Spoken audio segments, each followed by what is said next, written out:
So we are organizing today very interesting and important topic that incentives for SMEs and manufacturing industries.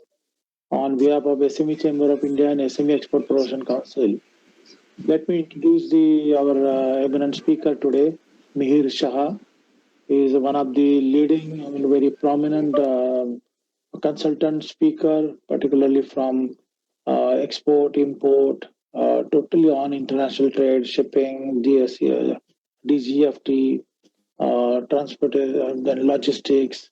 So all these parameters, he is also supporting lots of entrepreneurs, particularly from the SME sector, manufacturing, international trade, and his company and his team is guiding and supporting all entrepreneurs to to All start these export, parameters, he is also to take supporting care of lots the of issues of problems entrepreneurs, when they particularly arise from while the doing SME the sector, export, and manufacturing, also international guiding trade, them to how and to his company which and country his to be exported and which team is countries guiding and supporting incentives all and schemes to entrepreneurs. be To taken. all these parameters, he Let is me give also you some supporting lots of about the SME Chamber entrepreneurs of when they India. SME arise Chamber while of the India is SME a sector, 26-year manufacturing, international organization trade, working for the growth of and the SME his sector and supporting entrepreneurs for their business growth, expansion of the local and global, also supporting to connect with the international business partners for import export, joint venture, technology transfer, then contract manufacturing.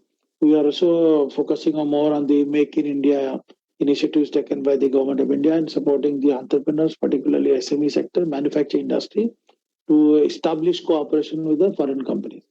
Since this COVID-19 is impacting to various industry, and this is the right time to to educate and impart the knowledge of the SME entrepreneurs, particularly what are the incentives available, what are the schemes available, and most importantly, what is the government's role currently, how they are supporting for enhancing the export, how they are supporting to develop the connectivity, and most importantly, how they are supporting to survive in this difficult situation.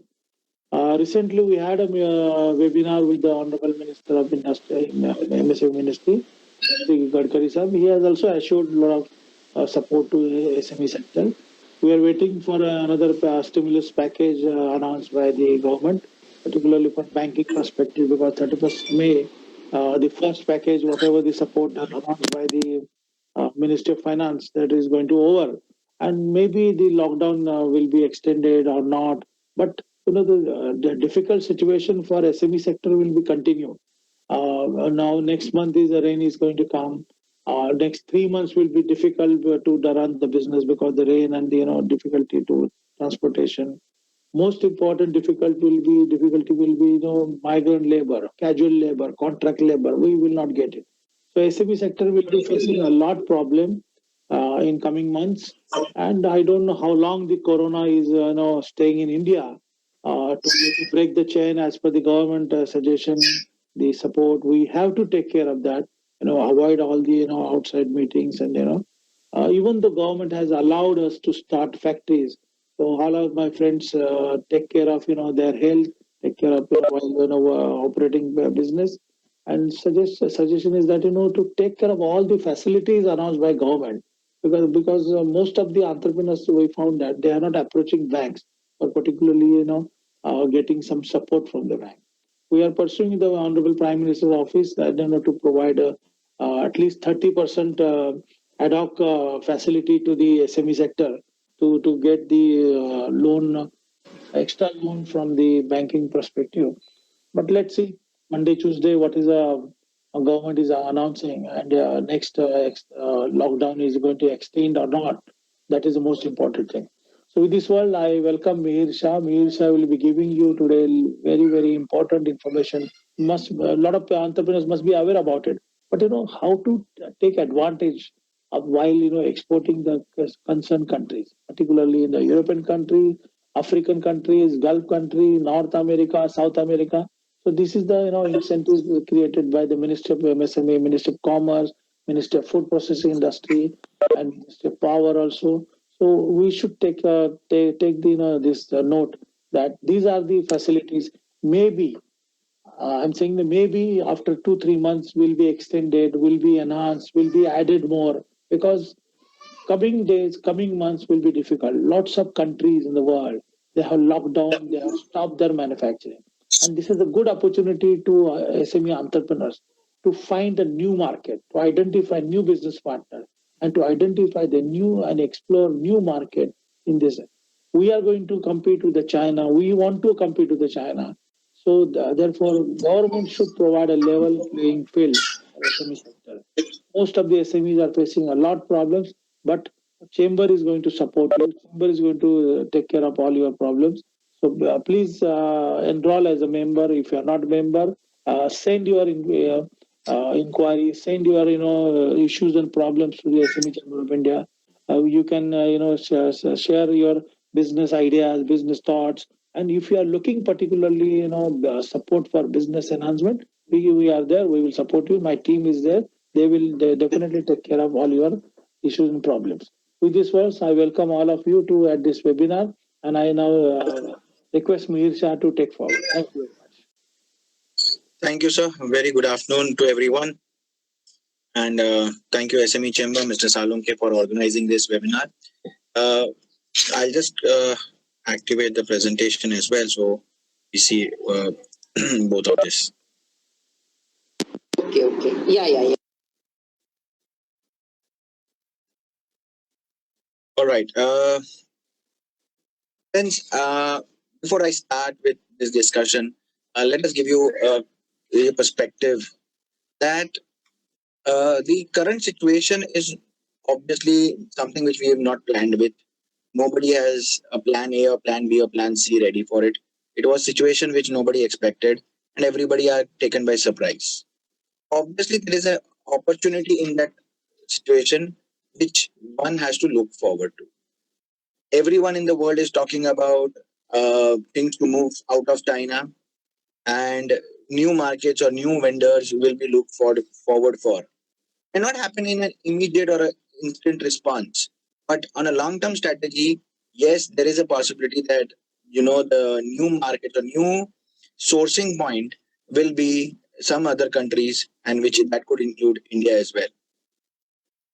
So as a manufacturer, as an MSME, if you are already into export, excellent. You have a really great future ahead. But if you are not into exports, you might want to think, you might want to look at the potential that lies in future for exports. One of the key area for any exporting company and exporting MSME is when you export, what kind of benefits or what kind of incentives you get. So the whole exercise for our today's session is to just give an update on what kind of benefits, what kind of export incentives are available already. These are not going anywhere overnight. So it's not just that because COVID happened, everything is going to die down. No, nothing is going to happen. These are there and they're going to survive. So you need to understand these post-COVID also and pre-COVID also, that you had certain incentives which you can either claim, either get those benefits from the government, and in near future, what is the status quo on that is also something which we are able to look at. So that's the whole agenda for the day.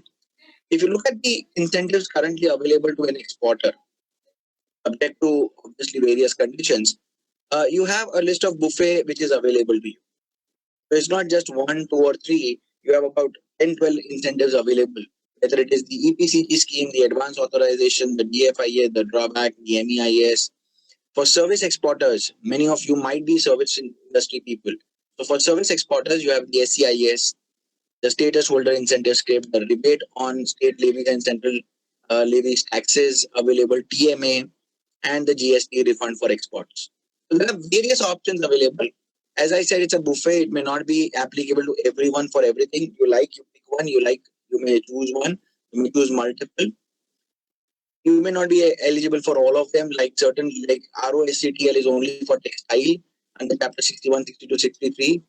So typically, you will have to look into what kind of incentives are eligible for you and accordingly claim. The entire exercise of webinar or this lockdown also has been that we could do our knowledge enhancement, skill enhancement during this lockdown. So maybe you already are aware of incentives, maybe you are already into export, maybe you're claiming this. This is just a kind of a session where you can rebrush a crash course, where you can get an update on what's the scheme about, how it is working, and how things are going. Maheshji, is the audio and the video fine? Because I'm getting some message that it's not correct. Are we okay with the audio and the video? Yeah, both. Yeah, okay. Anybody is having any problem? I think maybe because of network problem. Fine. Okay, fine. Great, sir. Go Thank ahead, you. Go ahead. Yes. So let's start with, so when you're talking about either any of the manufacturing setup, especially with MSME or with anybody, the typical requirement or the first and foremost requirement is obviously your investment is in plant and your property or the land, the factory setup. That is a state subject. You have a lot of schemes with the MIDCs and the local state authorities and the areas where you can get some incentives or some benefits of setting up factories. The next thing which is immediately required as to set up a factory is machinery. We call it as capital goods. Unless you have the capital goods, unless you have the machineries, you will not be able to produce or manufacture anything. And if you cannot manufacture anything, the question of export doesn't arise. So starting from that as a basic necessity, the government has provided you a scheme called as Export Promotion of Capital Goods Scheme. Export Promotion Capital Goods Scheme, EPCG. The scheme is to promote capital goods for the purpose of exports. We typically want that the goods should be manufactured in India. So made in India is promoted.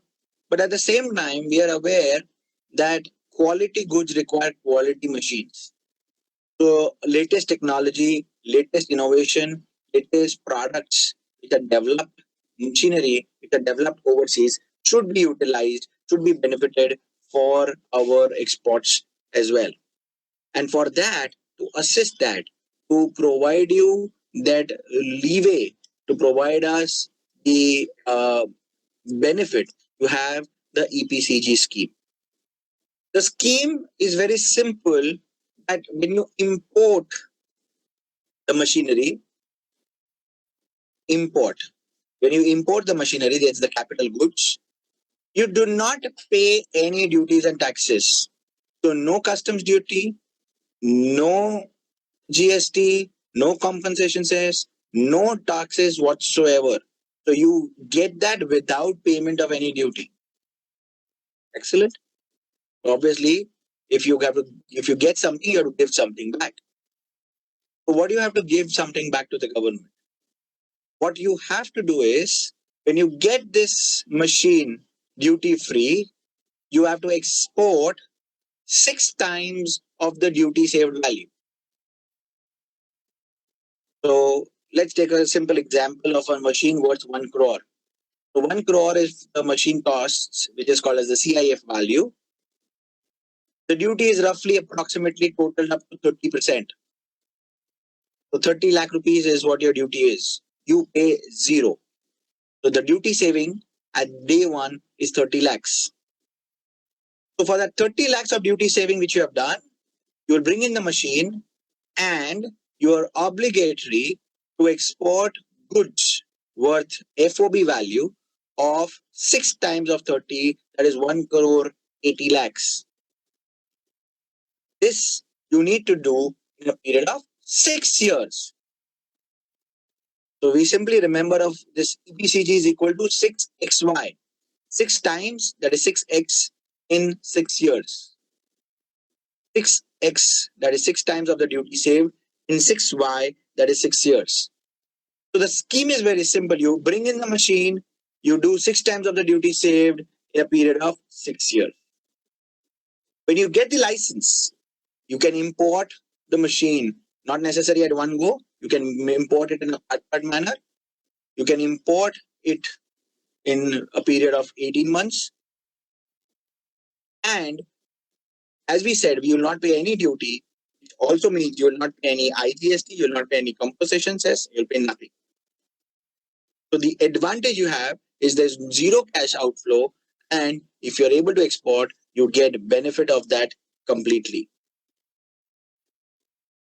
Now, obviously, there has to be some checks and measures. We need to understand these checks and measures. The checks and measures are that items which are not permitted, which is second-hand capital goods, are not permitted. There is a separate list of appendix where these items are not permitted or they are restricted under appendix 5F. One of the most important condition which you need to understand is that the machine which you bring in, I mean, I'm using the word machine, but I mean capital goods. This is just a normal phrase which I'm using, but what I mean is capital goods, which includes components, which includes machine, which includes plant, which includes accessories, so many other items related to capital goods.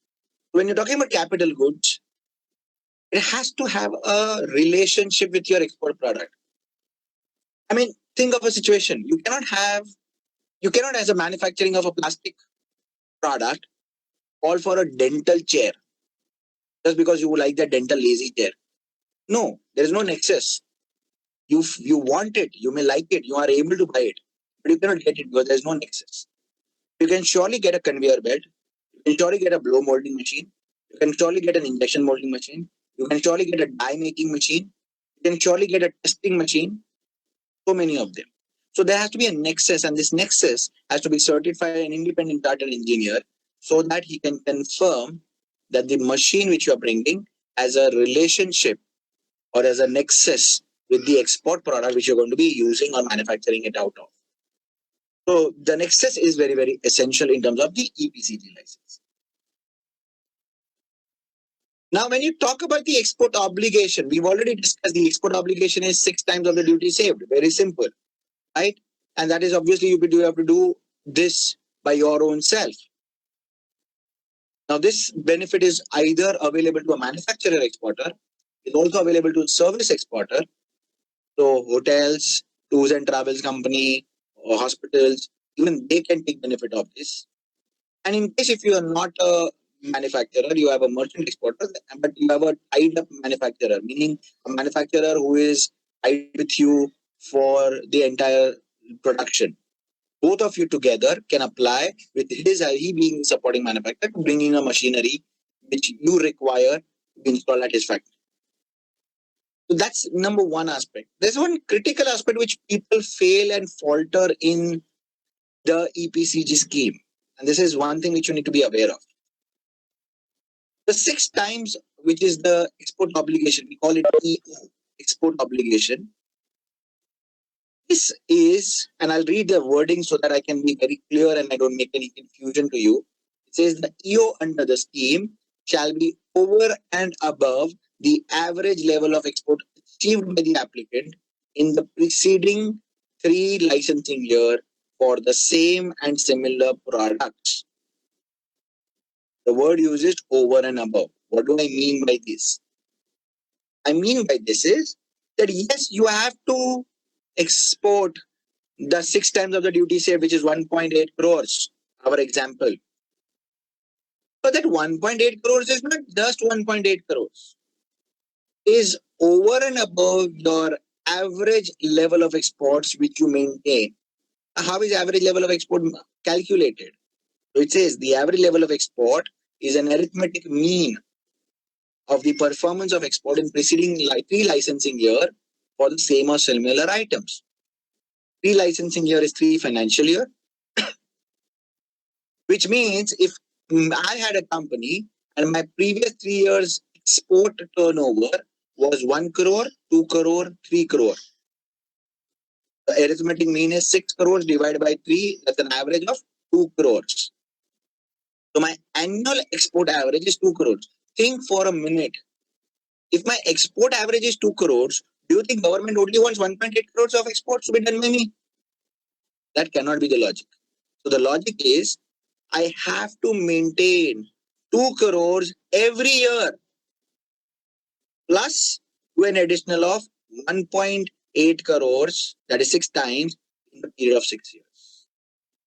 Effectively, if you cumulatively add everything in 6 years, it will become 2 into 6, 12 crores plus 1.8 crores, 13.8 crores. I have to do an incremental. When I brought in machine, I was any which ways without the machine doing 2 crores of export. When I brought in machine, I should increase my exports. So that incremental is going to be considered as my export obligation, not my basic, which is 2 crores. So my 2 crores is going to be fixed as my average performance, and the incremental is going to be considered as my export obligation. Incremental is to be done in the period of entire 6 years. Average has to be maintained on every year. So the 6 years is the maximum period. I completed in the first year. So for first year, how much I need? I need 2 plus 1.8, 3.8. If I do it in 2 crores, 2 plus 2, 4 plus 1.8. How I do that 1.8 is that doesn't matter. I may do it in some parts. There is a criteria, but that's not a problem. But 2 crores I have to make it, because anything below 2 crores, let's assume for any reason, this is a bad situation. We are in COVID situation. Nobody is getting orders. Imagine my turnover for this financial year is 1.5 crores only. I had 1 crore, 2 crore, 3 crore. This year I had only 1.5 crores. I will not be able to meet the average condition. So my export obligation for this year is 0. I have to continue for the next year. Next year again I have to first maintain my 2 crores, because I am already doing an average of 2 crores.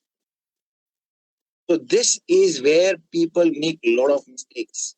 Any exporting company already, what happens is when you take, a lot of people say, sir, if I'm a new company, how do it calculate? Doesn't matter. If you're new into exports, it is 0 plus 0 plus 0 divided by 3, 0. Or it is 0 plus 0 plus 10 divided by 3, 33. Whatever you have got in previous 3 years, provided the company is in existence. If the company is in existence, it is an average divided by 3. If the company is not in existence, then the number of years the company is in existence. So very, very simple. It's an average of 3 years, and you have to not to be worried about this. But critical the export obligation, the 6 times, is over and above. It's a plus the average. So average plus your 6 times is what you're supposed to do. I always think is, if you have to correlate this, you'll always have to correlate it with kids. That if somebody was, put into a tuition class, a kid was put in tuition class, you always expect that when he goes to a tuition class or when he gets coached, he will score more than the marks he already scores. So if you are already scoring 2 crores, the government wants that when you get coached, when you get some benefit, you should give him more and not the same score. Right? So same way, if I was already always scoring 35 and if I'm going to a tuition classes, I'm expected to score 50, I'm expected to score 60, and not that I will be happy with the same 35. So that's exactly the principle in EPCG, that you have to have an average which is to be maintained, and you have to continue getting the export obligation, which is specific export obligation, which is 6 times the duty saved. Now, you get some advantages, some benefits. If you source the material, now please understand, typically you are allowed to import this. We talked about import, right? So it's duty free when you import. But if you source, in spite of you having a license, you don't buy it from overseas, you source it within India. And there are certain benefits to the person from whom you source. So the local company in India gets something called as deemed export benefit. It is considered as deemed export. But for you, what is the benefit? The benefit for you is when you source it from India, the export obligation, remember 6 times, not the average. Average remains as it is. The export obligation, which is 6 times the duty saved, will be reduced by 25%. So instead of 6 times, if you do 6 times 6 into 25%, it becomes 4.5 times. So when I buy goods from India, my export obligation, the specific export obligation, becomes 4.5 times rather than 6 times. Because it is 25% less. I only have to do 75%. Of course, there is a calculation of a notional value. So because you're not importing, there's a notional duty value which has been considered, that if you would have bought from India, imported in India, what would be the duty saved amount? And that basis the working. So this option is available to you at the first instance. Remember one challenge here. You have to fulfill this obligation in 2 blocks, within 2 blocks. There is a first block which is called the first block of first 4 years. From the license, the first 4 years, you have to at least complete 50% of your export obligation.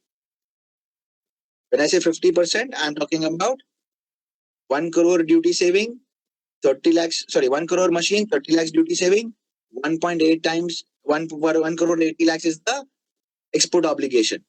50% of that is 90 lakh rupees. So in 4 years, I have to actually get at least 90 lakhs. Now to get that 90 lakhs, please remember, I have to maintain 2 crores every year. So it actually becomes 2, 4, 6, 8 crores, 90 lakhs. Minimum, I have to do that. And in balance 2 years, I have to do the balance 50%. I can do more, but I cannot do less. But for any reason, exporter fails to do so, is unable to do so, then what happens? He has to pay the duty with the interest. Come out. Remember, until you pay the duty and interest, you cannot sell, transfer the machine at all. The capital goods cannot be sold or transferred until and unless EPCG is active. Now that duty and interest becomes a restricting factor, and for companies who are startup, the companies who are not sure, or you are thinking of starting up into exports, you don't want to keep a hanging sword of interest on your head and say, oh, what happens if I'm unable to do it?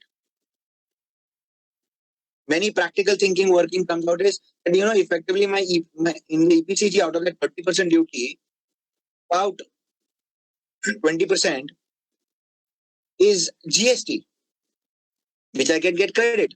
So then for 11%, why do I get an EPCG and stuff like that? Fair enough. You have a very valid point. You have an option available, which is called as post-export EPCG scheme. In this case, in the first instance, you are bringing the machinery first, so your duty is not paid at the first instance. And then you follow up and you complete your export. We have an alternate scheme called as post-export EPCG scheme, where first of all basic structure or basic criteria of nexus and other things remain as it is. But the advantage is that instead of EO of 100%, that is 6 times of the duty saved, you have to do only 85% of it. And you first pay the duty and you get a refund, or you get a duty script, that is a refund in form of a duty script after you complete your export obligation. Let me give you an illustration of this so that it's easy. Imagine the import machine value or capital goods value is 1 lakh rupees. Very simple, small machine. Import duty is 30%, so 30,000 is a duty saved.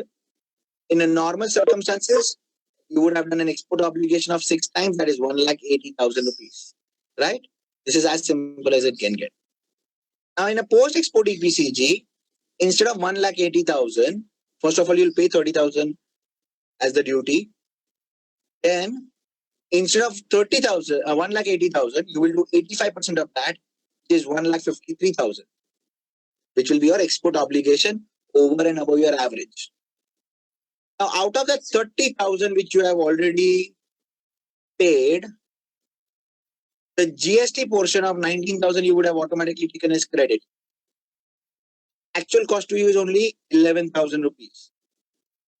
Now, if within the stipulated 6 years period, maintaining your average, you complete 1,53,000 rupees worth of export, then you are eligible for your duty credit script of 11,000 rupees. For any reason, you are not able to fulfill it in 6 years and you are stuck, you are not able to do export. You are only able to do export of worth 76,500. Then that is 50% of what you are supposed to do. You will get a script worth 5,500. You are able to do only 15,000 rupees worth of export. Only one shipment you did in 6 years. You will get a script of 10%, which is 1,100. And lastly, you couldn't do anything. You have nothing to gain. You have already paid the duty. So no interest, no liability, no penalty, no fee, nothing. What you have only lost is probably the application fee which you did for the EPCG license. So this is an option available to you in case you want to utilize it on a post-export basis. So for people who are not very sure of it, people who are unclear or doubtful in their export orders, probably this can work for you as an advantage. About the machine. But the problem is, like it happens in overall general scenario, that the industry goes down for a slump. And this is going to happen very, very, on a large scale post-COVID. In many, many industry segments, we will see there is an industry downfall. So the government has decided to give you certain relaxation, and this is more for more for exporters who are already into export, probably even have an EPCG. They are aware of the scheme. Just for your understanding, this is also good for you. That every year, department releases a list of product HSN codes where there is a decline of more than 5% in the previous year. Okay. Now, when there is a decline of more than 5% in the previous year, DGFT releases a circular list of products, and that is part of your product. Then the average obligation which you have to maintain, remember the 2 crore average which you have to maintain, the percentage of reduction which is there, that much reduction you get in your average maintenance also. So example, if my product was in the list and let's assume it had a 10% reduction. So instead of 2 crores for that financial year, I have to maintain 2 crore less 10%, which is 1 crore 80 only.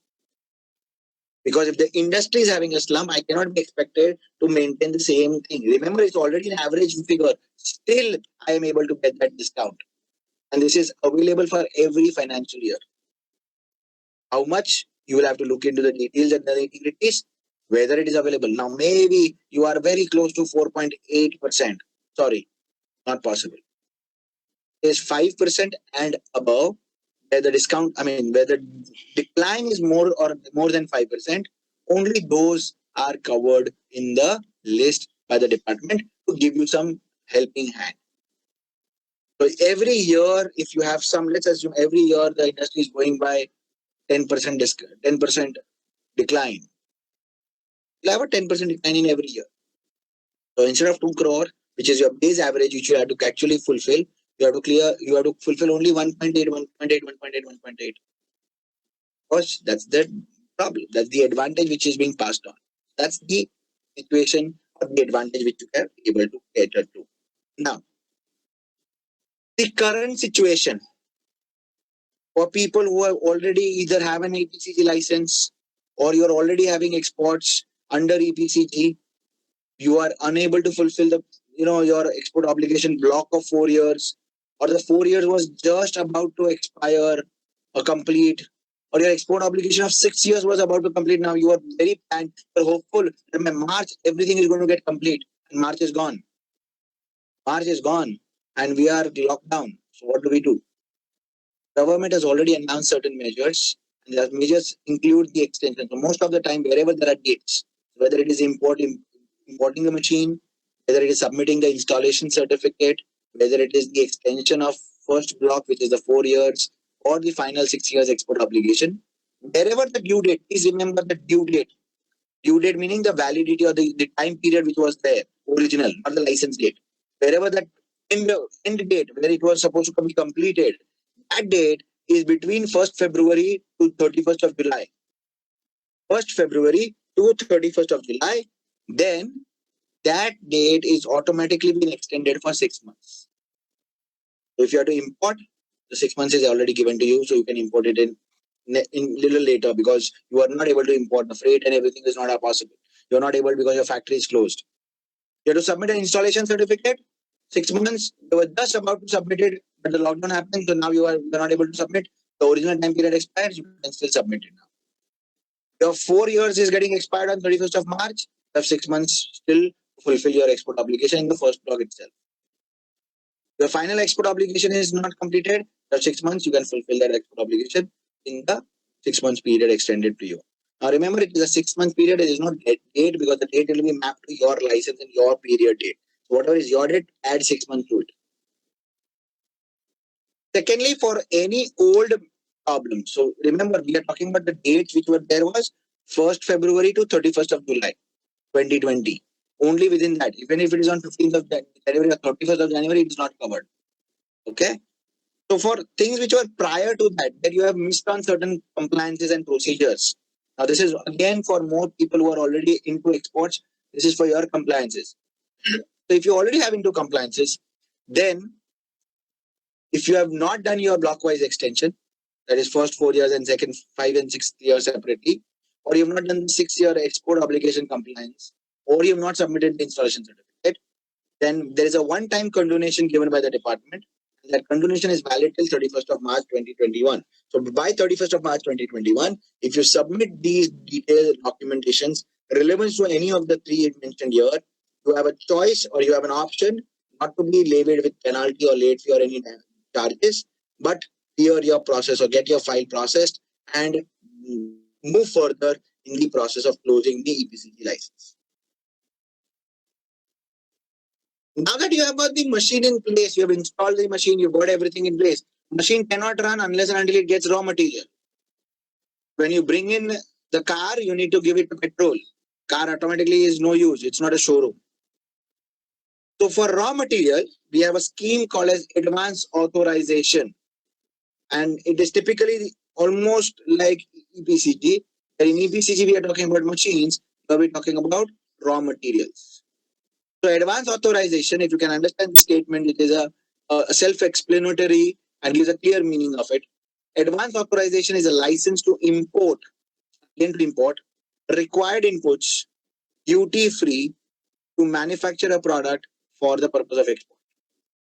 So obviously it has to have a raw material, which will get transformed into a finished goods and be exported out of the country.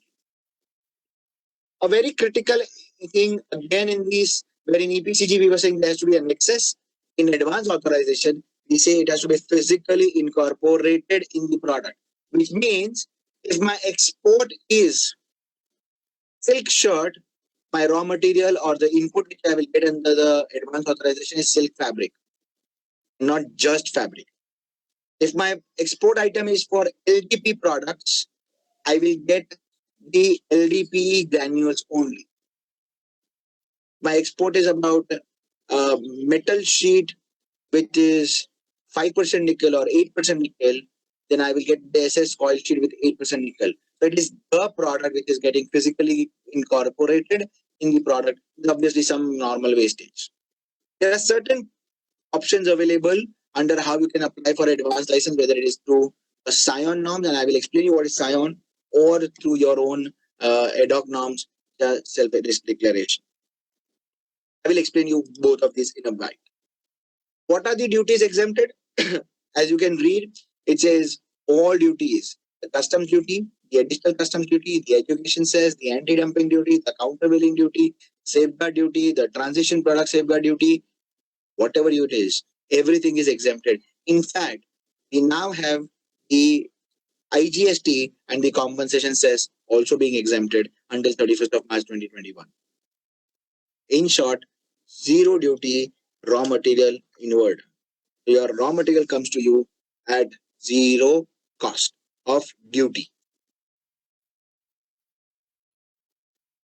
Right? We are all aware nothing comes free of cost. There is some obligations. So what is the obligation? Remember, the advance authorization has two legs. We always say it is a value and quantity based license. And the word is and. Please don't miss that. It is value. Sorry, give me 1 second. It is value and quantity license, which means you have to make sure that both of them is been fulfilled. It is not that if I've done one, it's okay. If you have a car or if you have a bike, you need to make sure that both the tires have equal amount of air pressure. It cannot be a tire is completely filled with air and the other tire is flat. Your car will not or your bike will not run. So you'll have to have both to be fulfilled. So in terms of value, the requirement is very simple. The value requirement is 15% value addition. What do you mean by value addition? If your raw material cost is 100 rupees, there is no duty on it, so the cost remains 100. The export value which you will bring in, so 100 is going out, you will have to minimum bring 150. To pay $100, you have to bring in $115. That's as simple as it can. Minimum. If you bring in $80, you can only remit back $80 minus 15%. So minimum 15% value addition is compulsory. In terms of quantity, we will look at what is called a standard input output norms, and we will come back to it. Quantity is in that 100 rupees of raw material, 100 rupees of value. How much raw material can you bring in? If I'm exporting one piece of silk shirt at, let's say, 500 rupees, I can get silk fabric at say 400 as a calculation, 400 rupees. But for one piece of silk shirt, how much fabric I will require? I may require 3 meters max. But the cost of 1 meter is, let's say, 50 rupees. I have 400 rupees with me. Can I bring in more raw material? No, because I'm not exporting more. I'm exporting only one shirt. When I'm exporting one shirt, I can maximum get is 3 meters, which is 50 into 350 rupees worth of material. So though I have money with me, I can. It's just exactly like you have the money, but you're not hungry. Just because you have money, can you just buy everything under the store? No, you can't. You cannot eat it. You can eat only how much you are hungry, how much is your stomach capacity. So the raw material required, again, please remember, what is the word used? It is the raw material which is going to get physically incorporated in the product. In my export of one silk shirt, only 3 meter is used. 3 meter is used, out of which wastage ke saath end product is only 2.8 meters. So that is fine. What is used? But if I can get more, it is never going to be used. So then that is not allowed. So my raw material is to be consumed into my export item, and that is what is the quantity based in this license or this document. Now, how is this quantity worked out? So what is have is a standard input output norms. So what is standard input output norms? I am very happy that this is no better time to discuss about this. Many of you in this lockdown situation, and especially I would take a liberty of saying my male colleagues have taken the liberty of trying the cooking skills. Now, when you do that, you have two options. Either you take a ready-made recipe from online cooking website and follow the steps, or design your own recipe. Imagine if you have a fixed budget and a fixed raw material list which you are supposed to use, or let's say I'm giving you a budget which says, listen, I will only allow you the material which you use and what is consumed. Don't get any extra item. Don't get any extra material. Let's say if you're making some biryani and if you're not going to use 1 kg of salt, if you're going to only use 500 grams, please bring only 500 grams. That's what I want you to do. Restricting you. So in that case, it is very, very important. Either you know your process very well and you get that approved. Alternatively, you can apply under standard input output norms, meaning I will not listen to you or you will not listen to me. You will say, listen, there's a ready-made recipe which says for 3 people for biryani, this is the raw material and this is the quantity required. Give me that. No questions asked. It is proven recipe. Somebody has already done that exercise and vetted and understood that veg biryani for 3 people will require this much rice, this much namak, this much masala, this much all of the other ingredients. So that's exactly what is the standard input output norm. It gives you the actual ingredients or a breakup of what are the raw materials are going to be required for the export item. The entire standard input out norms, and I'm sure most of you are based in Bombay, so please read it as standard input output norms is called SION, not Sion. Sion is a railway station. We call it SION. We have divided this into various product groups. So chemical, electronics, engineering, food, handicraft, leather, plastic. There are various product groups which have been identified, and there we will have a SION list. I'll just show you how the SION looks like. We were discussing about shirt, and then it gives you an option that for men's full sleeve shirt, the fabric required is 2.9 square meter. This has already been said. Fabric usage 2.9. Now it is period. I will require 2.9. I will get 2.9. No questions asked. That is what you're going to get. 1, 2, and 3 done. No further questions. This is a standard recipe which I'm using. If I'm exporting toothpaste, mind you, this is the export part, the quantity of the unit of measurement, and the raw material. So for a toothpaste gel having minimum 67.5% by weight, glycerin or sorbitol, I will require the 6 raw materials. If you total this up, obviously it will be more than 1 kg because there's a wastage available to you. Now this is how you have to take it. You have to take it as it is and use it as it is. Playing cards. I'm sure most of you are aware of what are playing cards. Many of you are using it in this lockdown period very happily. Family nights, card nights are happening. So obviously playing cards, remember, nobody sells it in kg basis. They can sell it in one deck. So 10,000 piece decks, 50,000 decks. That's how you are exporting the playing cards. But the calculation for the raw material, the ingredients, is done on a kg basis. So for 1 kg of playing cards, you require cardboard or the art paper of 135 to 350 GSM of 1.20 kgs. You require the resin or silicon fluid. You require the printing ink. You require the graphic prints. So this is what has been available to you. Now, the alternate option, as we were discussing, is think of a situation of a very simple product is men's shirt. The men's full sleeve shirt gives me 2.9 square meter as a fabric in the science. Standard input output norms tells me 2.9 square meter. I'm an exporter and I have got an order from Africa, which is the buyer has given me a very specific size. It is a large XL or double XL size. And he's asked me for a basic design. It's a shirt, but it's a little bit more of a twist. So it is made a little longer. Now, based on the parameters, I require minimum, say, 3.5 square meter end product. So for my working, I might require, let's say, 3.75 square meter of the fabric, because then the cutting will happen and the wastage will go. 3.75 square meter I will not get because the recipe doesn't allow me to do that. Or let me take another example. Same, the toothpaste. So there's a toothpaste with 67% of glycerin, and I'm getting the 6 raw material. But for some reason, I'm not using silica powder. I want to replace it with some other powder. I'm not using sodium saccharine.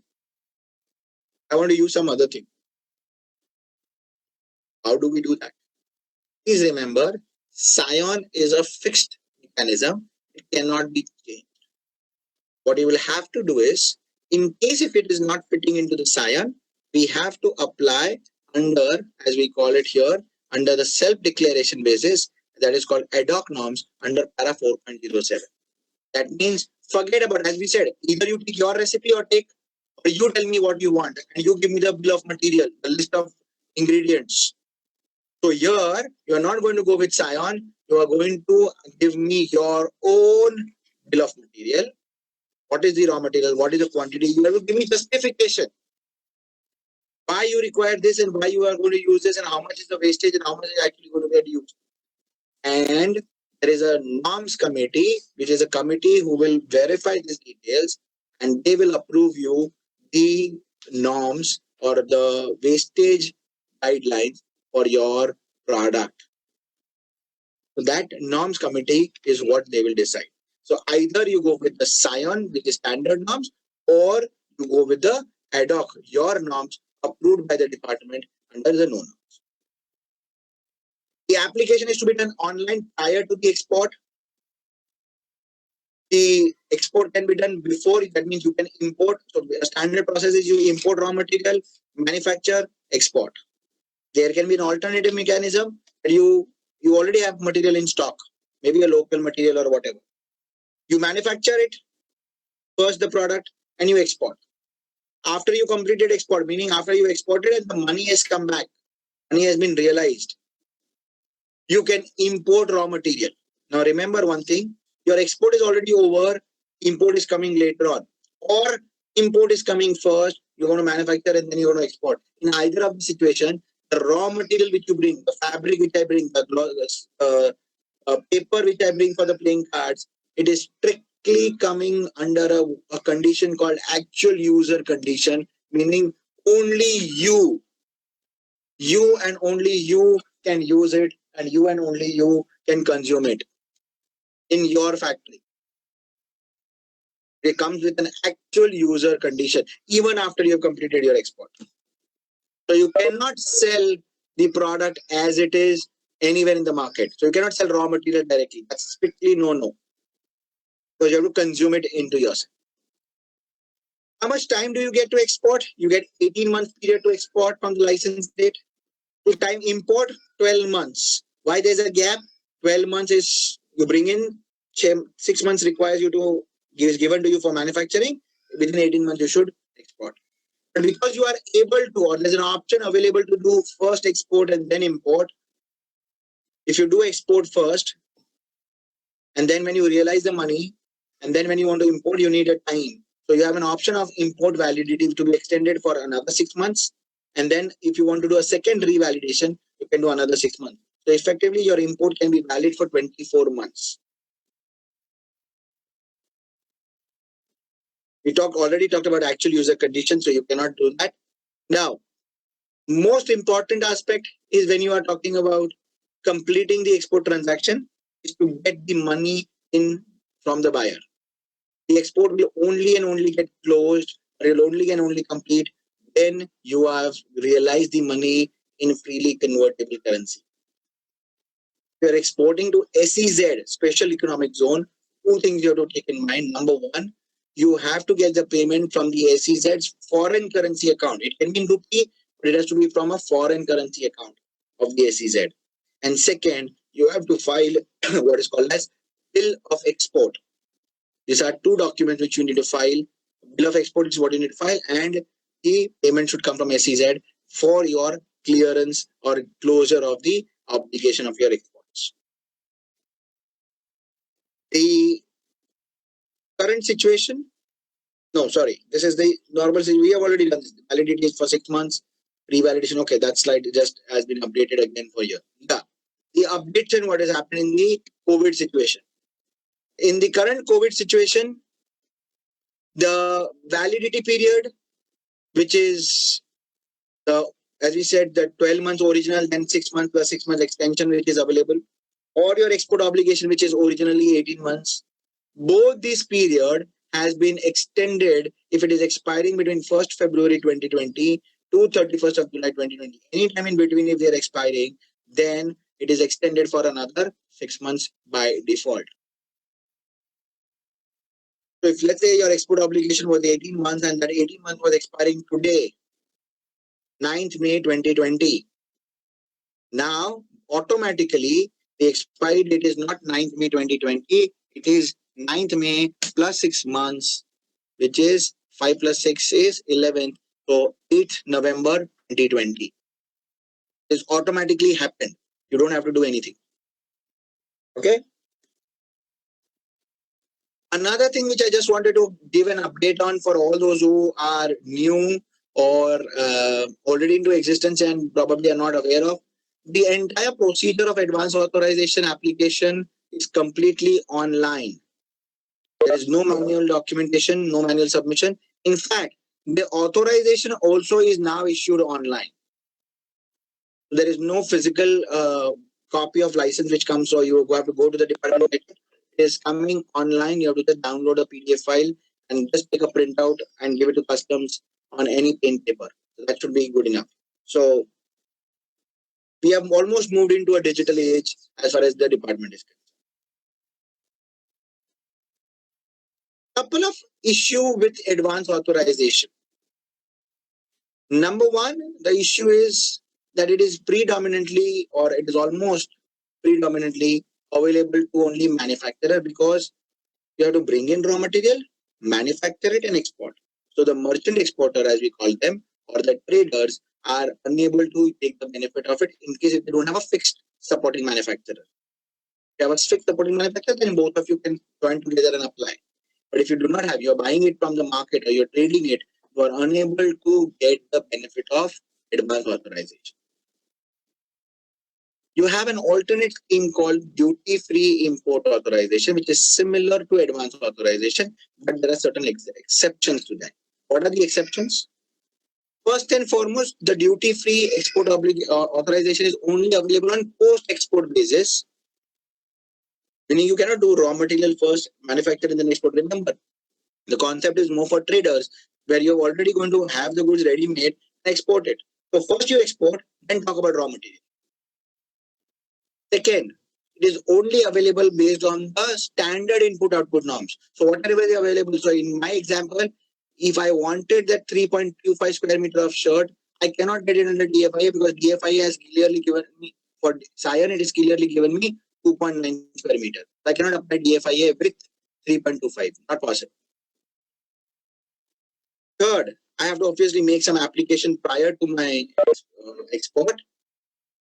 Third, I have to have a minimum value addition of 20%. See, quantity is already fixed with the Sion. In advance authorization, the minimum value addition was 15%. Here, the minimum value addition is 20%.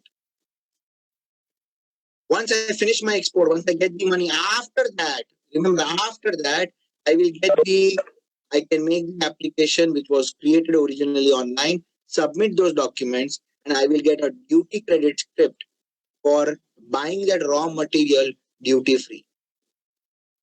Now, when I use that duty credit script, these are the procedure which I am supposed to follow. It is supposed to be done for a separate Sion for separate DFI for separate Sion, single port, actual user condition in case it is for a specific product. Now, the critical aspect is that DFIA exempts only and only custom duty. Remember when we discussed advance authorization, there was a screenshot given that it gives you exemption of anti-dumping duty, the safeguard duty, the compensation cess, this, that, entire world of thing which was available. Under DFIA, only and only basic custom duty is exempted. Then why do we go for DFIA? The advantage of DFIA over the advance authorization is the material imported under DFIA or the DFIA itself, both are freely transferable. So the merchant exporter can export. So I, being a merchant exporter, I can export the shirts. Then I apply for DFIA at 2.9 square meter. I get the license for that much fabric of, let's say, 100 shirts, which is 290 square meters. And then I may not use it. I may transfer the DFIA to somebody else, or I may import that fabric and then sell or trade that fabric to the local market. I can do everything. So that's the advantage under DFIA.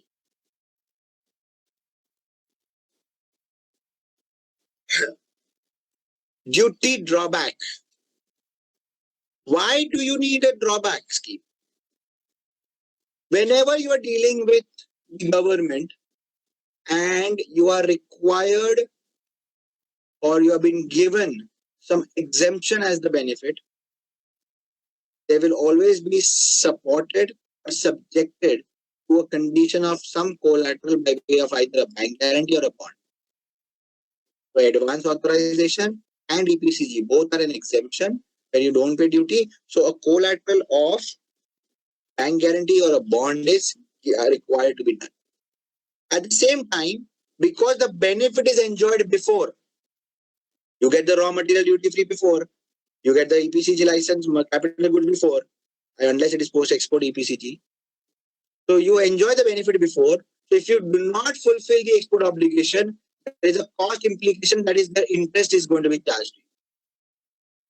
As an exporter, if you do not want to go or get into the nitty-gritties of this, you can opt for alternatively. Remember, it is an alternate option than advance authorization at DFIA, or this is an option. So alternatively, you can go for a scheme called duty drawback, where drawback means that the duties, excluding the GST component, will be returned back to you on the basis of the raw material used or imported material used in the goods. For all those who are probably asking for the presentation, friends, at the end of the session, obviously we will share you a link and we will make this presentation available to you. So don't worry about the presentation. The presentation will be made available to you. All right.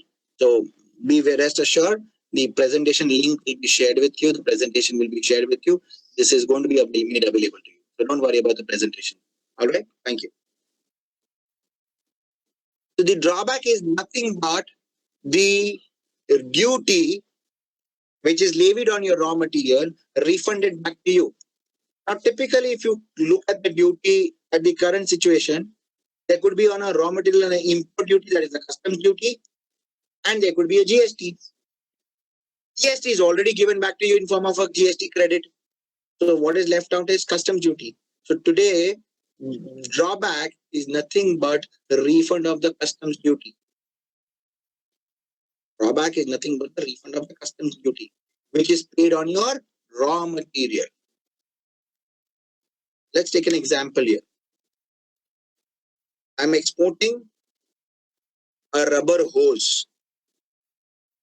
The rubber hose comes under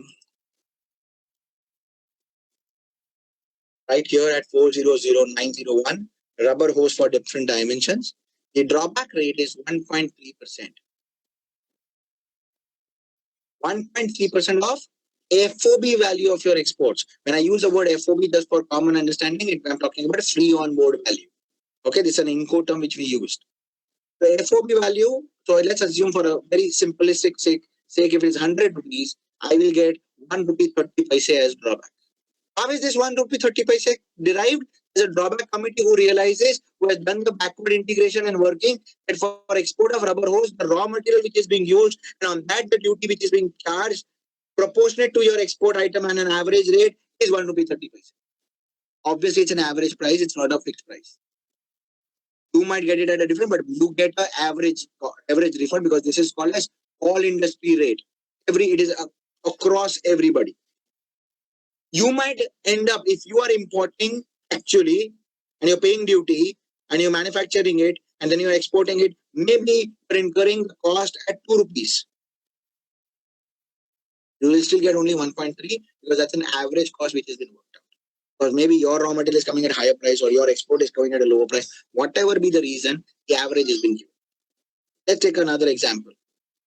If I have automobile tires, I get 3.6%. Now you will see that 3.6% of FOB value. Then there are 2 more fields and they have been activated the minute you see something here. So it is 3.6% and then it says 7.2 and there's a kg here. This is called a drawback value cap.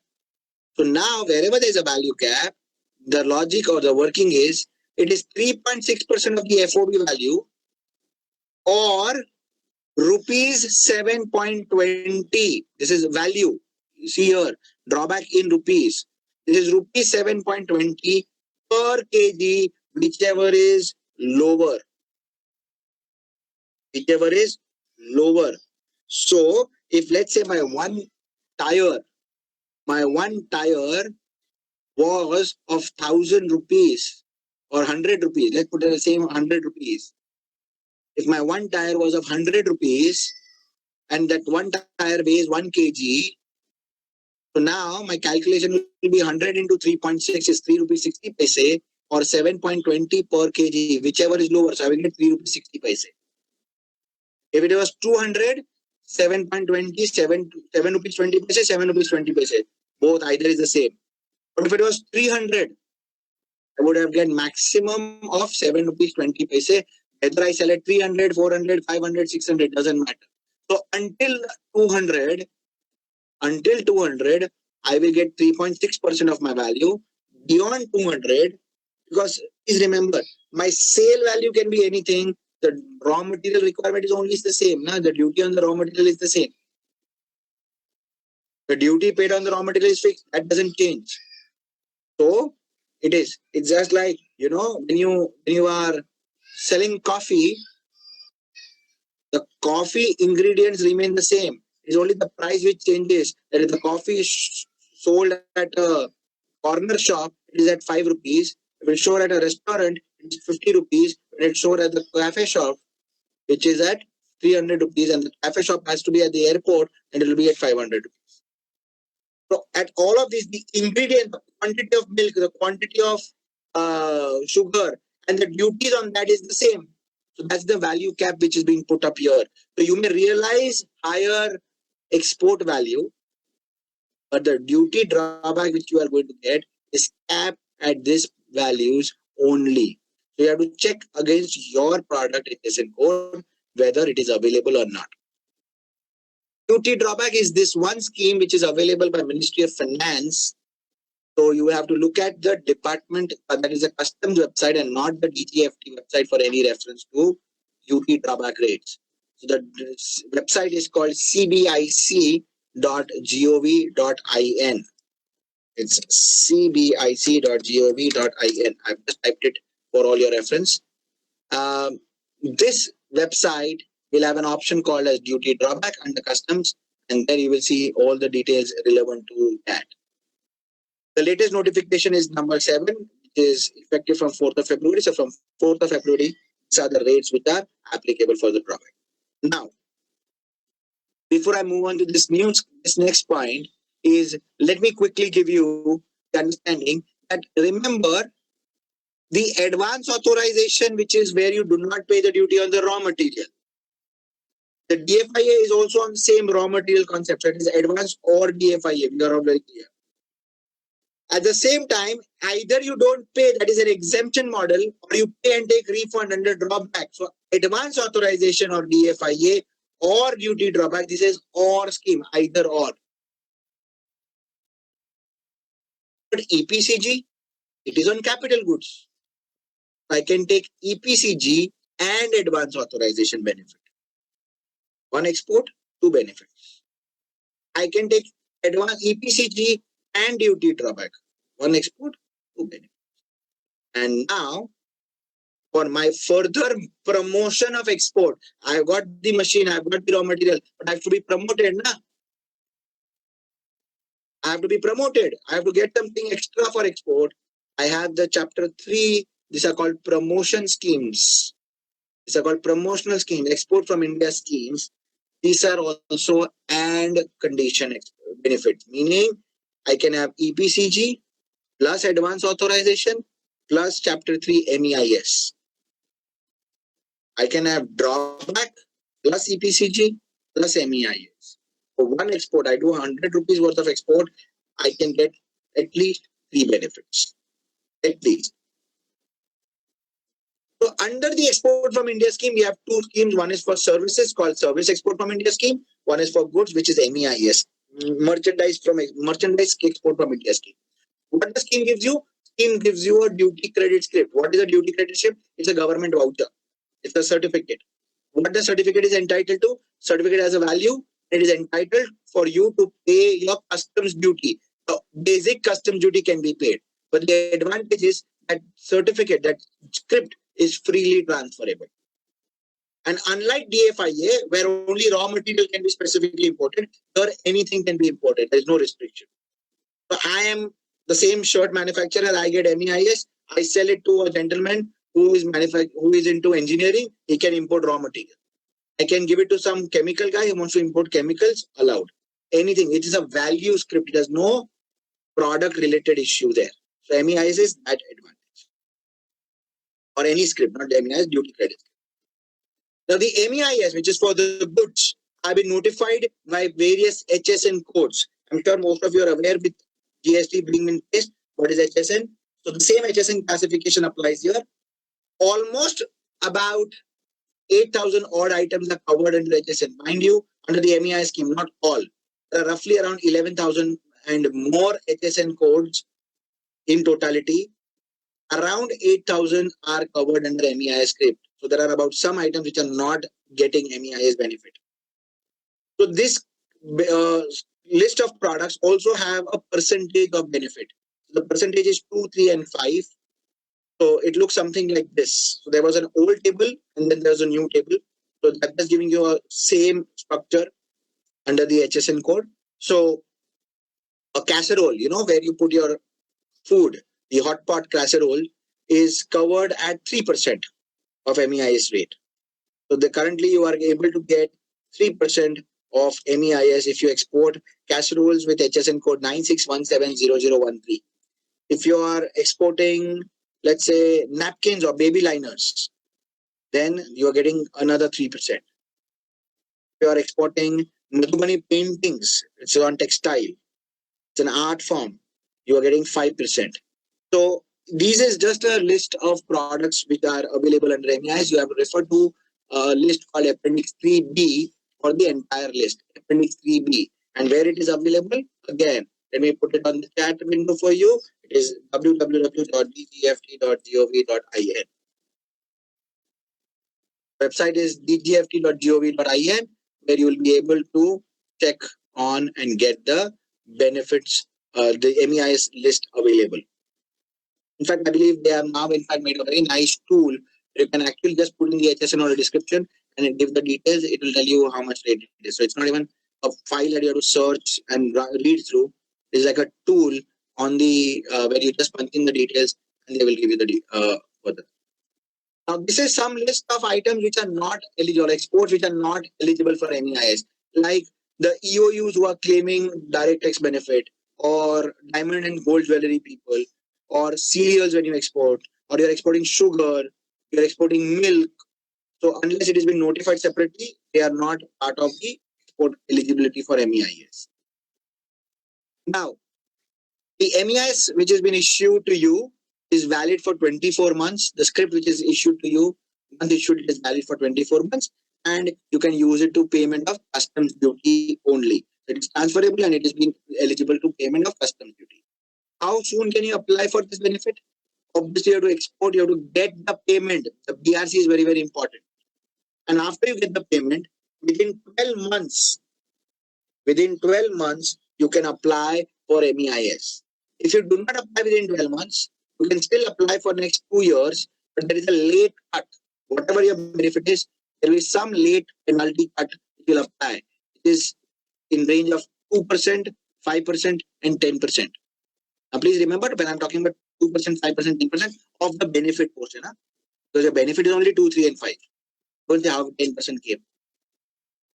2% ka 2%, 2% ka 5%, 2% ka 10% late cut. So at any given point of time, you are at least, if you apply within 3 years period, you are eligible for at least 1.8% at the lowest level. Yeah.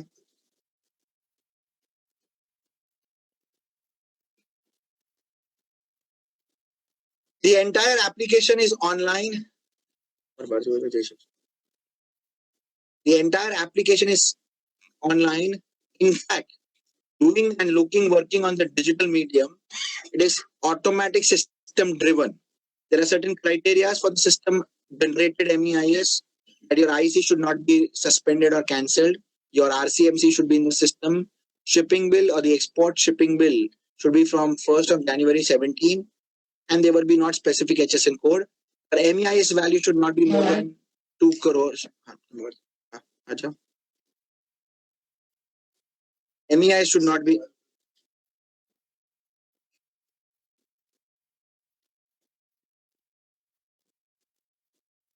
The MEIS should not be more than 2 crores. So the value should be less than 2 crores is what is being discussed here. Right? So if this is there, what the advantage you have? The advantage is, because your exports is already been tracked by the customs, the HSN codes are confirmed and the eligibility is confirmed. The payment is already there in the system by a bank. That is also mapped. Then there is no requirement to check any further because the benefit is already announced. So why do you need somebody to verify another round of, okay, are you getting the benefit or not? So there is no practical verification done. It's a system driven. So minute you apply it online, the system will automatically generate the MEIS. In fact, there was earlier an option where you had to get a physical copy. Now they have done away with that, is because the MEIS script is also now given to you via online medium, which you have to download it on a PDF file. It's a PDF file which you can just download it. So the system is now automated. So you apply it today, and trust me, the process is like this. The minute you apply and everything remains perfect, it's all correct. immediately you will be given an answer that yes, your MEIS is approved. The system will generate the MEIS the next day, and a day after, that is the third day, you are able to download it for your use. You can. The only problem or only connectivity one issue is there is the usage is at the customs. So the custom is not being transmitted the soft copy. So you have to take a printout and go to the customs for utilization purpose. When you import, you have to use it manually. So this is the notification which confirms that it is the manual issue is discontinued and it will be from a soft copy. For people who want to transfer MEIS, so like how you transfer shares, if you want to transfer MEIS because it is freely transferable, I may be the owner, but I don't go to the customs and clear my any import because I don't have any import. So I can transfer it to anybody who wants to import. But when I transfer it, so when I want to transfer it, I have to record the transfer on the website of DGFT and tell who is the transferer, so that transferer name is available on the system. So when the customs, when in customs, let's take example, if I have a script and I am transferring to say Mr. Mahesh. When I transfer it to Mr. Mahesh, I will take his IC and the details. I will mention it on the system, and now he will become the holder of that MEIS script. When Mr. Mahesh goes with my script and the transfer letter to the customs will verify it at the DGFT portal and see who is the current owner. The current owner, it will automatically reflect is as Mr. Mahesh, and hence they will be allowing him to debit the script or use the script. If the transfer is not done, he will not be eligible for it. He can also further transfer. There's no restriction on transferring how many transfers can happen. That's not a problem. We're just saying it is transferable and just be recorded online. Current situation, and this has been talked about. I know a lot of at the background are thinking, but we have heard MEIS is to be closed, right? MEIS to band ho jayega. Yes, that's true, but we have to understand the concept first. Give me a second, please.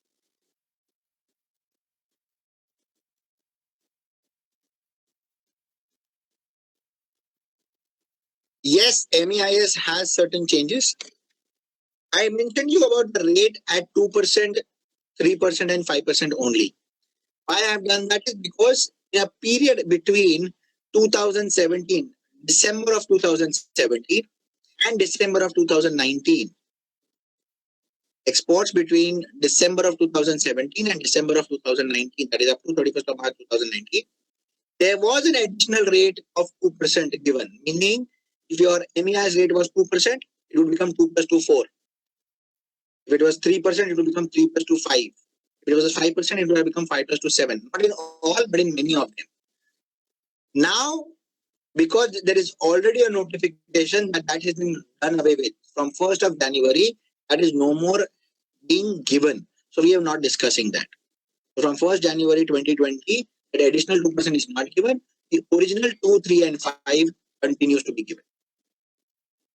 Second, for HSN codes, which is related to April and mid-ups, which have HSN code or chapter numbers of 61, 62, 63. For them, MEIS is not being given from 7th of March 2019. In lieu of that, a different scheme called ROSCTL, Rebate of State and Central Taxes and Levies. We will discuss this in a bit in a separate topic. I have certain specific slides for that as well. So we will discuss that. So that is not there. Because the foreign trade policy is extended, the MEIS is also extended. But what has happened with MEIS? We all know MEIS has been objected by US in the WTO. The case has been against us. The WTO has given the verdict that we should stop MEIS and close down. They have gone for an appeal. India has already appealed. It will take its own course. Appellate is not yet formed. So appeal is yet to be processed. The court pronouncement has to come. It is still sub judice. But we've realized that it is non-WTO compliant. So let us move to a different scheme. If you will go to DGFT website, it flashes that there is a cabinet note on RODTEP. RODTEP stands for Remission of Duties and Taxes on Export Products, a scheme which is going to be a WTO compliant, which is going to be replacing MEIS. So it is very fair to remember and understand what was MEIS. So when it gets replaced, you know and understand. So the whole purpose of explaining you MEIS.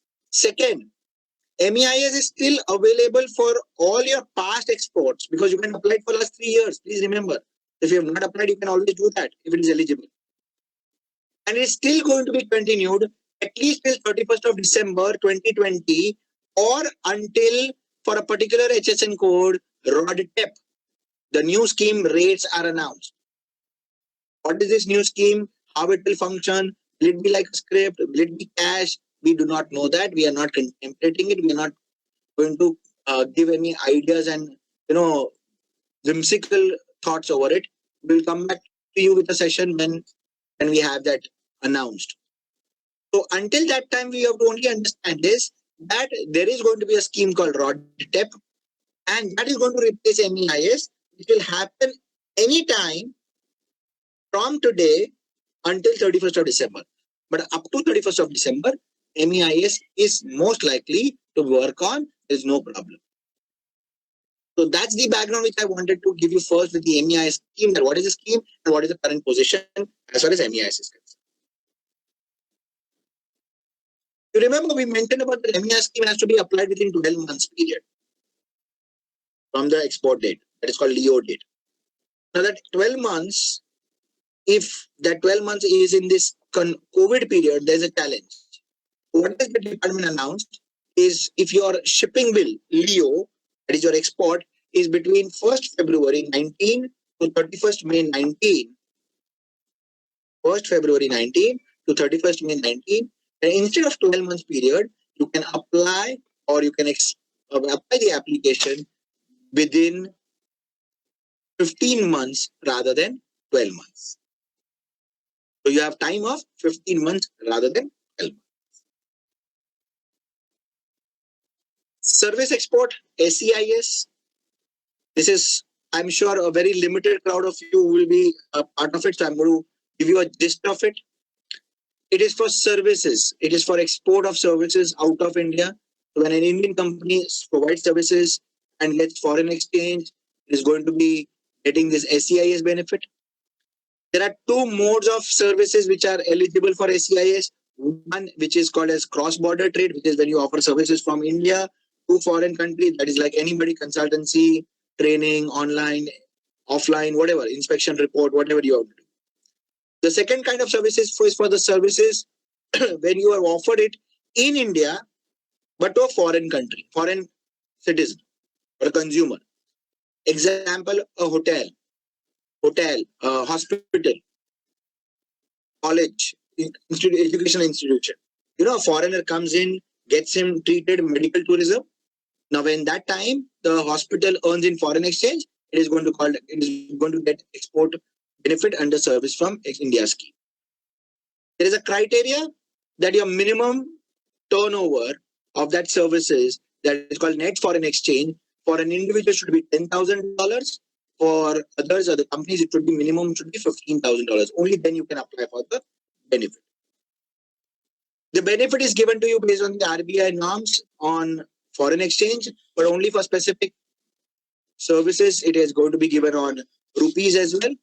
When you collect in rupees, the benefit is given on what is a concept called as net foreign exchange, NFE. And there's a formula for NFE, that is total earnings, that is gross earnings minus expenses, payment and remittance in foreign exchange by the IC holder.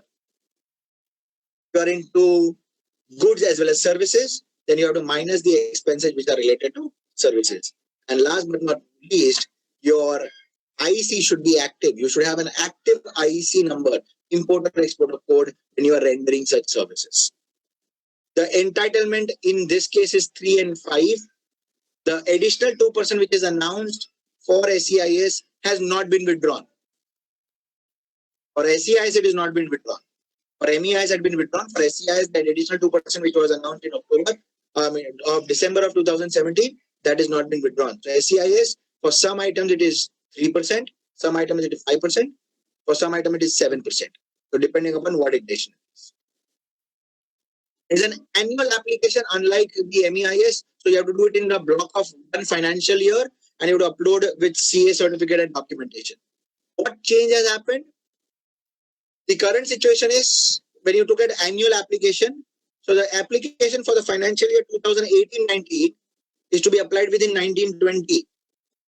The last date is 31st of March 2020. But because of the COVID, we have got it extended up to 31st December 2020. So for financial year 18-19, you can apply till 31st of December 20. Second, for the financial year 19-20, the last year which is just got completed, you will get SEIS, but the list of services which are going to be approved is going to be separately announced by Appendix 310. Until today, the list is not announced. We will hope to get the list very soon. And lastly, for the future, that is for 2021, whether the scheme has to continue or not. I'm not too sure, but most of you might have heard or read in the paper, the Minister of Commerce is not very keen to continue this SEIS benefit. It says it doesn't serve the real purpose. There could be something else thought about. So whether the 2021, will the SEIS be continued or not, will be informed separately and notified separately. Three things. You can apply for 18-19 up to December. For 19-20, you have to wait for Appendix 3X. And for 2021, you have to await if the scheme is existing or not. The validity of the script is 24 months. There is no difference there. It is obviously the GST rate is nil when you transfer. So that's the same as NEIS because it comes the same. Status holder certificate. Like many of you who are already into exports or you are a good manufacturing setup, you excel into your business. And when you excel, you get accolades, you get certifications, or you get prizes, or you get, some awards. For a manufacturer, generally, the accolades or certificates, people start taking ISO or GMP, WHO. They create standards just to prove to the customer, their foreign counterperson, that how good we are. For exports or to give exporters a recognition, there is a scheme called a status holder certificate. Though it's an incentive, mind you, it is more like a recognition. It is more like a recognition. The criteria for this is that you should have an export turnover of a particular value, and the calculation is done on a total of current year, which is one financial year. Currently, we are on the financial year 2021, plus previous 3 financial years. So if you take together 3 full years plus 1-2 months, 4 years maximum. So current year plus previous 3 financial years is what is cumulatively taken. And if you achieve a particular threshold limit, and I'll come to that threshold limit. The threshold limit is we have at least 5 various options for this. It's called 1 star, 2 star, 3 star, 4 star, 5 star. So 1 to 5 star. And remember, the criteria is in $1 million. 3, 25, 100, 500, 2000. Now, please do not go with the rider of this. This is just for reference. Earlier, previous to this policy, the criteria was in rupee. Now, the problem is many exporters had a major sale when, let's say, the export dollar was dollar to rupee was 60. And many had a sale when the dollar to rupee was at 70. So the guy who had a dollar to rupee exchange rate at 70 would automatically get 18 crores with a lower value of exports. But the guy who had a higher value of exports would still not qualify because the conversion exchange rate was a problem. The government mitigated that with this, okay, we will not consider the rupee value at all. We will only consider the dollar value. So it doesn't matter what exchange rate you get. So you have to consider, this is just for an understanding that approximately, if you look at today, it is not 18 crores. But today I almost at 76 to a dollar.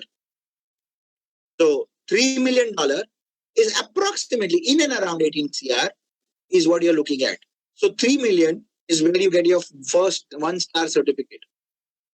3 million, how do you have to calculate? Current year plus previous 1, 2 and 3 years. Total, not average, not divided by 3. 1 plus 2 plus 3 plus 4. Total, straight away. If your total cumulatively, not average, not every year, please don't get confused with EPCG. This is total. So if I have a export turnover of, let's say, 0.5, 0.5, 0.5, and 2. So 0.5 crores, 0.5 crores, I mean $0.5 million, $0.5 million, which is 1 million. Then I have 1.5 another, so 1.5 and 2. Then or 3 million, let's say. So I just have to reach $3 million.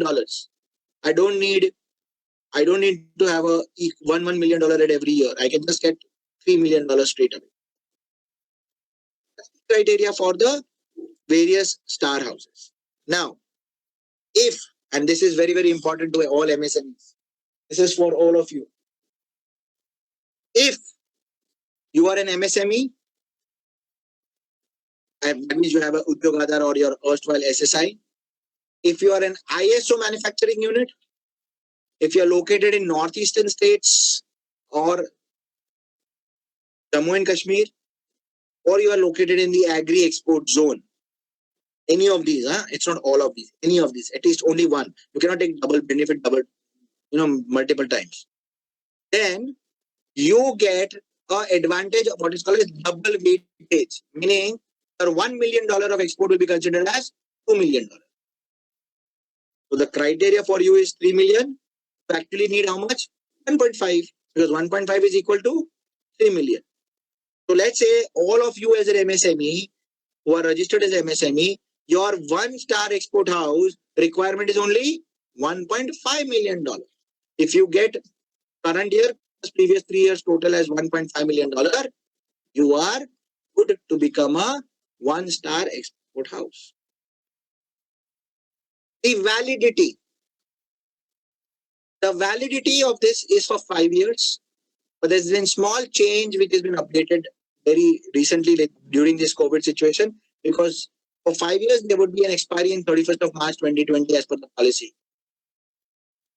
And very, very soon, or maybe after March, April, May, June, August, December, a lot of expiry will happen. So they have said the validity of this certificate is for 5 years or up to 31st of March 2021, whichever is later. For new exporters, you have to look at it from a different perspective. You have to look at it from a perspective is that you are getting a recognition based on your past performance for next 5 years in future. Think it. Based on your past performance, you are getting a recognition for next 5 years, which you can use. Now, in next 5 years, you might have a dump in exports or increase in exports. That will not happen. Not will change your certificate. That's the advantage you carry with a good background. If you have a good backlog of exports, your future is very secure by way of a certificate. What are the advantages of the certificate? As I said, first and foremost, it is a recognition. So the maximum or the major thrust is on recognizing a good exporter and giving you. But there has to be some real benefits. There are multiple real benefits. What are the real benefits? Wherever you are required to give a bond and a bank guarantee, wherever, where are you required? EPCG, advance authorization. Remember when you had to import raw material, we said it is going to be a bank guarantee. Because you are a status holder, you will not be required to give a bank guarantee. A letter of undertaking from your own company on your own letterhead, which is letter of undertaking, is good enough. So exemption of bank guarantee is one of the biggest advantages. Second, from RBI perspective, as per norms, except where there is an advance payment, the documents can be sent directly to the buyer. But there's another exemption. If you are a status holder, you still have an exemption to send documents directly. So you may send documents directly to the buyer even if the advance payment is not received, and we are able to send it directly to the buyer through your courier. There are a couple of other advantages in terms of criteria, in terms of timeline and procedural advantages, which I'm sure it is to be reviewed to and looked at. But the important is what I've just covered. The ROSCTL scheme, which is again limited to the chapter 61, 62, 63 exporters only. So it is a scheme specifically made by Ministry of Textile actually for apparel and made-up industry. So they have calculated that there has been a lot of taxes which are not being rebated back even in form of duty drawback or the MEI scheme. So that calculation has been happened and they have come up with this new scheme called ROSCTL. There is certain criteria like your value should be on FOB value. It is only for chapter 61, 62 and 63 items. It is going to give you the reimbursement of fuel used in transportation, captive power, mandi tax, electricity duty, stamp duty on export documents. So those are the factors which have been considered while getting you the ROSCTL rates. The procedure is already defined individual line item wise. The application is similar to MEIS, so you get a duty credit script. It's automated, system driven. The application is available on DGFT portal. It is already on. Good thing is there is no need of BRC, so payment is not required at the moment. You can straight away apply and you will get to it. Just a snapshot of how the ROSCTL rate looks like. There are various notifications to this effect, which you can refer to from the DGFT website. Another scheme which is again restricted to specific agro commodities, which is for transporting agro commodities. This is called TMA, Transport and Marketing Assistance. This is available to all agro commodities. Now, please remember this carefully. This is available to all commodities under agriculture from chapter 1 to chapter 24, except for the annexure which you are seeing in front of you. So the annexure 1, please read the annexure 1. It says, list of agriculture products not eligible for TMA. People confuse it कि इसको मिलेगा, नहीं इसको नहीं मिलेगा. This annexure 1 is of items जिसके ऊपर benefit नहीं है. So if your product is not here, you are eligible for this. So that's number 1. Number 2, you have to then find out which country group you are sending to. There is a region group, Africa, East Africa, EU, Gulf, ASEAN, and so on and so forth. So we have to find out which country you are exporting to. And third, you have to find out if you are exporting at least one container, one TEU. TEU is a 20-footer container. So based on that matrix, if you are exporting 40-footer, it is considered as 2 containers. Based on that matrix, you get this rupee cash refund in your bank account. Rupee refund, money, there's no script, there's no document, it is a money credited to your bank account. So if I'm exporting, let's say a product which is eligible for TMA to West Africa, if it's a 20-footer container, I will get 11,200 rupees per shipment into my bank account. If I'm exporting it to China, I will get 0. If I'm exporting it to ASEAN, I will get 5,600 rupees. This is fixed cost I will get per container. If I'm exporting by air, I will get 700 rupees per ton when I export to ASEAN or Russia. So this is for agro commodities. This is just to offset the agricultural freight cost, which is a very high freight cost with very efforts in margins is what they are working on.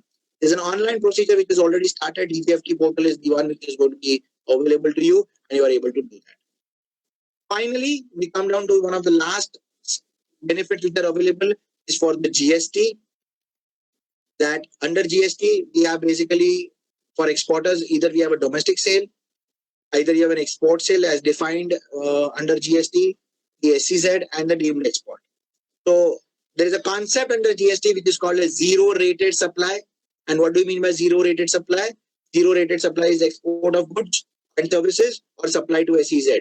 If you're exporting. So if you go back to this slide, these two which are under blue are zero rated supply.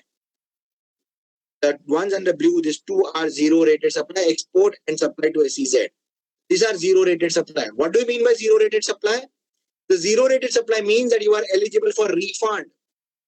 You are able to claim refund and there are 2 options. Either you export under LUT or a bond and claim an input credit refund.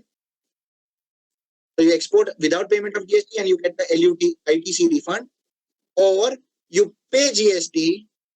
The buyer is not going to pay. So you pay first GST and then go back to the government and claim that refund back.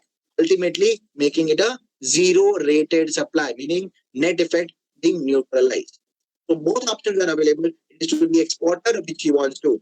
So rule 1 or option number 1, where he has to apply for refund online via an application under RFD 01A, or he can go for a IGST refund by paying IGST. Here, the advantage is there is no separate application. Your shipping bill, your EGM, and your GST returns are going to take care of your refund automatically. So it's like an automated refund process. Once you file your shipping bill, once the EGM is filed, and your GST returns are submitted. With this, you end up getting a buffet of your export incentives. Remember, EPCG and advance authorization, or DFIA, advance or DFIA, or duty drawback. So advance, DFIA, and duty drawback is or. EPCG is already there. MEIS is and. So for one export, you get EPCG also, you get drawback also, you get MEIS also. Obviously, for all your exports which you have done, you'll be eligible for calculation of your status holder certificate. If you are exporting chapter 61, 62, 63, of course, you don't get MEIS, but you get ROSCTL. If you are exporting agro commodities, you still get TMA, and obviously GST is in addition to everything. So GST is applicable over and above. So that's a buffet of export incentives. What is best suitable to you, what is best available to you is what you are supposed to claim, and what you are supposed to get advantage of it. One most important aspect you should remember, you not claiming an export incentive is your loss, nobody's gain. You're not doing any service to the government. You're not doing any favor to them. They will not award you anything. It is your best interest to claim the right incentives. Do not claim incentives based on what you want. Claim the incentives what you are eligible for. So don't try to manipulate. Don't try to change the HSN code because you are getting a higher incentive. No. But the incentive which you are genuinely eligible for, don't leave that as well. So don't leave a rupee for your incentive which you are eligible for. Don't claim wrong incentives, but do not miss on the right incentives which you are eligible for.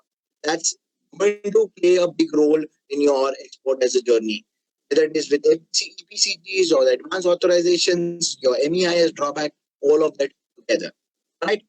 Guys, thank you so very much. I really hope I've added value to your understanding.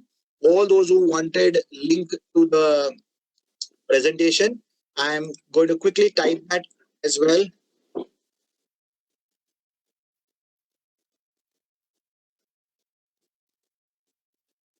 The link is right on your screen. It is called speakersco.com today's date. You can download the presentation right from that. And I'm seeing a lot of chat messages on questions. Sarangi sir, can we take questions? Yeah, of course. That's why that's good. Okay, sir. Okay. Let me go reverse so it's easier for people who have just asked question to remember. Value-based duty drawback machine can be sent for repair outside India. Sir, I didn't get your question. Mohammed, if you want to unmute yourself and ask me this again, you are sending for export and then you want to bring it back. When you export, you're not going to get money. So how's the drawback? It is not export. It is a temporary movement of cargo. And then you're going to bring it back. So it is actually just repair and it's not an export. Please remember the basic definition of export is goods have to go foreign exchange has to come. Your goods are going for a temporary purpose and foreign exchange is going. How to unmute? Okay, Sakshi or Maheshji has to unmute, sir. 1 second. Somebody can unmute Mr. Mohammed Salim. Yeah, he can ask the question. He's unmuted now. You can ask the question. Mr. Salim, you are unmuted. Mr. Salim? I think he's not there. You can take next question. Okay, sir. Fine. There will be no matter. Okay. Mr. Yashwant has a question. He says, it is to available import fish. No. Is it to available import finished goods and export just by changing packing? I think you are referring to advance authorization. I had read that during advance authorization. You are referring that if you import finished goods and just change the packaging and export back, the answer is no, sir. Strictly no.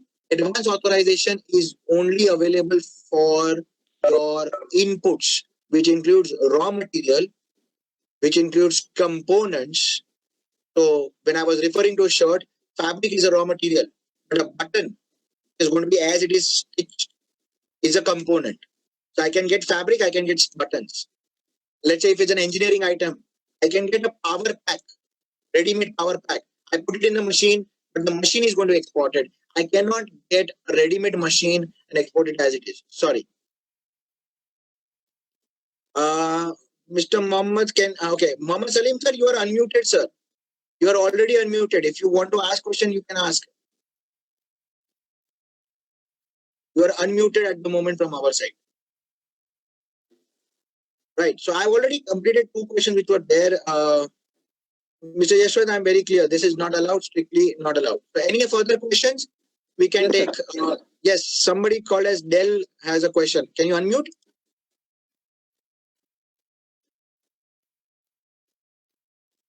Hello. Yes, sir. Yes, sir. Can you hear me? I can certainly hear you. Regarding this duty drawback, you told duty drawback is nothing but refund of custom duty. Is it right? On inputs. Yeah. But if we are manufacturing our goods using only domestic raw material, then and exporting our product, final product, then are we eligible to get the drawback? Yes, you are eligible, sir.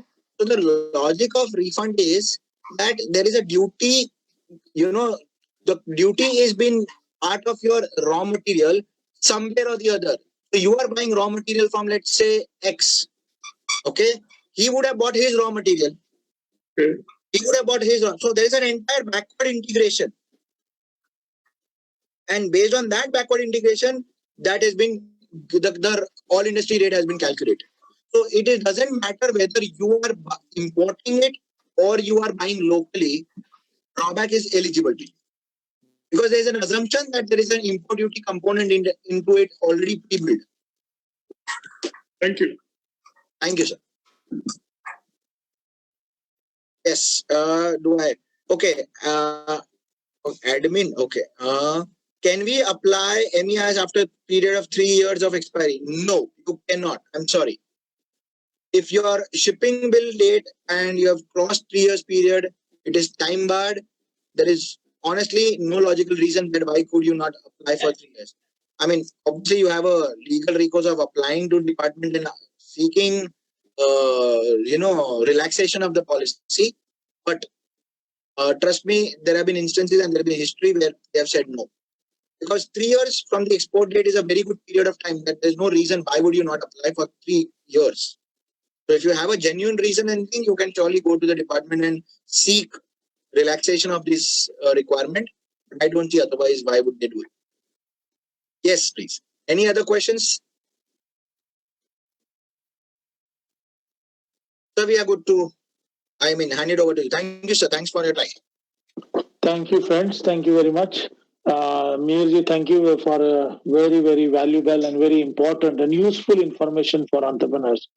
देखिए ऐसा है कि बहुत सारे ऐसी सुविधाएं और schemes, incentives, advantages government of India के विविध डिपार्टमेंट से अवेलेबल है, जैसे कि मिनिस्ट्री ऑफ कॉमर्स इंडस्ट्री है, एमएसएमई मिनिस्ट्री है, एनएसआईसी है, फूड प्रोसेसिंग इंडस्ट्री है, even ministry of foreign affairs में भी कुछ ऐसे सुविधाएं हैं कि जो आप whenever you want to do some business out of country, the embassy is also supporting you. Let me give one very important information that I am pursuing with all the Indian embassies in the world, wherever they are, set up like an embassy or a consulate office, to start SME division. The SME division will give the information to the entrepreneurs, particularly from India, how to utilize the connectivity in that region. Particularly, say suppose the UK में 3-4 council general है, जैसे Birmingham है, Manchester है और जगह है, तो वहाँ के लोकल जो इंडस्ट्री है, लोकल जो एसोसिएशंस है, लोकल इंपोर्टर्स का ग्रुप है, लोकल जो बिजनेसेस है, if they are looking any Indian company, they can connect, they can send information to us. This way we have initiated.